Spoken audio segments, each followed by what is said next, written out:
तोशु पाखी और डॉली समेत लीला भी अनुज और अनुपमा की खुशियों में जहर घोलने की पूरी कोशिश करेगी। शादी पर आशा भवन की खुशियों में खुश होने की बजाय डॉली और डिम्पी समेत तोशु पाखी भी अपनी मां को ताने मारना और उन्हें बुरी भली कहना शुरू कर देंगे। डॉली पाखी और डिम्पी, जो कि खुद अपना परिवार नहीं संभाल सकी, वो अनुपमा को जिंदगी का ज्ञान देंगी, लेकिन आद्या, अनुज और अनुपमा अपनी खुशियों से उन्हें जलाते दिखाई पड़ेंगे। अनुज और अनुपमा को मिलेंगी बहुआ। आद्या कहेगी कि अगर मेरी मां को आशीर्वाद नहीं दे सकते तो कम से कम श्राप तो मत दीजिए। आद्या कमरे में जाकर अपनी मां और पिता की नज़र उतारेगी और साथ में तस्वीर खींचेगी। आद्या कहेगी कि हम तीनों अपनी साथ में फोटो खींचकर अपने अपने वॉलपेपर पर लगा लेते हैं।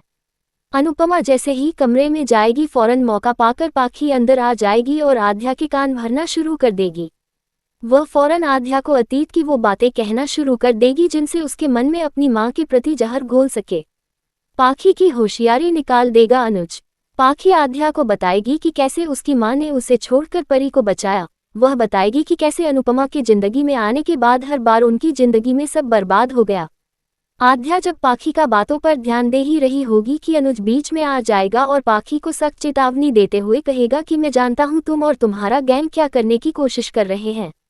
अनुज कहेगा कि एक बात अच्छी तरह समझ लो कि अगर तुमने आद्या के मन में जहर घोलने की कोशिश की तो मुझसे बुरा कोई नहीं होगा। फिर एकजुट हो रहा है पूरा शाहनिवास। अगली सुबह जब आद्या और अनुज मिलकर शादी के कार्ड बना रहे होंगे तब मौका पाकर पाखी और तोशु कार्ड्स पर पानी फेंक देंगे।